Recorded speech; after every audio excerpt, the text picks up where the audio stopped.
ይኸውልሽ የጊዜ ጉዳይ ነው እንጂ ተመልሼ እዛ ቤት መግባት አይቀርም። የገባው ቀን ግን ምን አይነት ሴት እንደምሆን አሳይሻለሁ። አንቺ ድግ በዚህ ዳቦ ግዢና ሆድሽን ይበት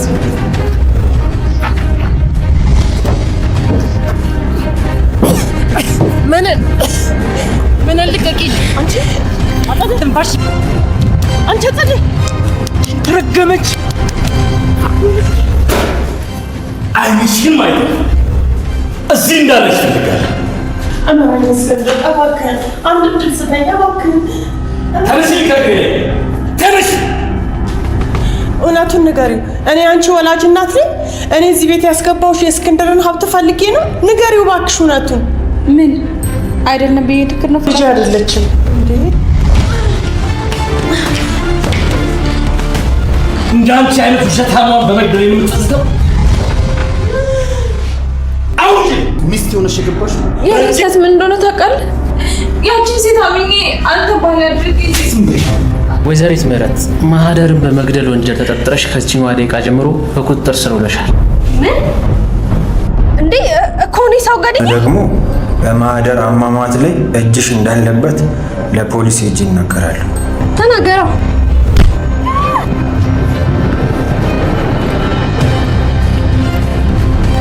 ሙሽራዋ ሀብል ከአቶ እስክንድር ቤት ትወጣለች።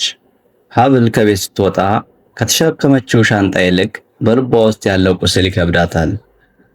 በመጨረሻው ሰዓትም ቢሆን የህይወት አጋሯ ይሆናል ብላ ያመነችው ሰው እዝራ አሁን የእሷን መውጣት እንደ መፍትሄ በመቁጠር በሩን በእሷ ላይ ዘግቷል። በእዝራ ፊት ያለው ቅዝቃዜ ከፍቅሩ ይልቅ የጥርጣሬው የበላይነት መሆኑን ይነግረናል። እዝራ በራሱ ውሳኔ ይደሰታል ወይስ ለብቸኝነቱ ራሱን ያዘጋጃል? ሀብል ስትሄድ የቤቱ ከባቢ አየር አንድ ነገር እንደጎደለ ያስታውቃል። አጸደ በደጅ በኩል ቆማ ይህንን ሁሉ በክፉ ፈገግታ ስትከታተል የራሷን የድል ቀን እያሰላሰለች ነበር። ለሷ የሀብል መውጣት በቤቱ ውስጥ የነበረውን ከፍተኛ የልብ ትርታ ማስቆም ነበር። እዝራ በቤቱ ውስጥ ባዶነት ይሰማዋል። ሀብልን ያባረራት እሱ ነው።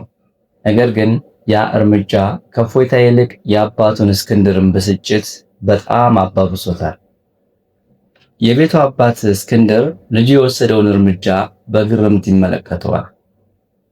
እንዴት የገዛ ሚስትህን ሲል ሲጠይቀው እዝራ የራሱን መከላከያ ለመገንባት የውሸት ማስረጃዎችን መደርደር ይጀምራል።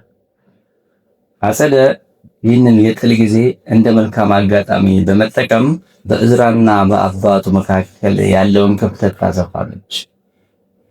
አጸደ በእዝራ ጆሮ ውስጥ የሐሜት መርዝ ትረጭበታለች። ሀብል ንጹህ አይደለች።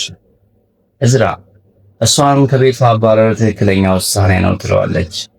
መነን በበኩሏ በራሷ ሴራ ተጠምዳ ሀብል ከቤት በመውጣቷ የራሷን የሀብት ማጋበስ እቅድ በሌላ አቅጣጫ ትቀይሳለች።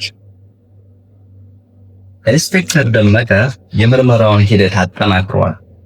ምህረት በእስር ቤት ውስጥ ሆና በየደቂቃው የራሷን የነፍስ ማዳኛ መንገድ ትፈልጋለች። እሷ የምትፈልገው የቢንያምን ድምፅ ነው። ቢንያም የማህደር ግድያ ዋና ተዋናይ የሆነው ሰው አሁን እንደ ጉም እየጠፋ ነው። ፖሊሱ ማህደር የተገደለችበትን ቢላዋ ሲያገኝ የሀብል ስም እንደተጠርጣሪ ተነሳ። ነገር ግን ሀብል ንጹህ ነች። ደመቀ እውነትን ከውሸት ለመለየት ሲታገል ይስተዋላል። የድምፅ ትንታኔዎች፣ የቢላዋው ምስጢር እና ሌሎች ጥያቄዎች የፖሊሱን ጭንቅላት እያናወጡት ነው። ሀብል ከቤት ስትወጣ በድብቅ የሚከታተላት ሰው እንዳለ ተረዳች። ያ ሰው አጸደ የላከችው ገዳይ ዱርዬ ነው። ሀብል አሁን አደጋ ውስጥ ነች። እዝራ በሐሳብ ተወጥሯል። ሀብልን ከቤት ባያባራት ኖሮ የሚፈጠረውን እያሰበ የራሱ ውሳኔ ራሱን ያስጨንቀዋል። እውነት እሷ እንዴት ታደርጋለች የሚለው ጥያቄ በጭንቅላቱ ውስጥ እንደ ነጎድጓድ ይስተጋባል። በዚህ መሃል እስክንድር እውነቱን ለመረዳት የጀመረው ጥረት እዝራንም ወደ ራሱ እንዲመለስ ይገፋፈዋል። እዝራ ራሱን ንጹህ ለማድረግ የሚያደርገው ጥረት ከሀብል ጋር የነበረውን ግንኙነት እንደገና እንዲገመግም ያደርገዋል።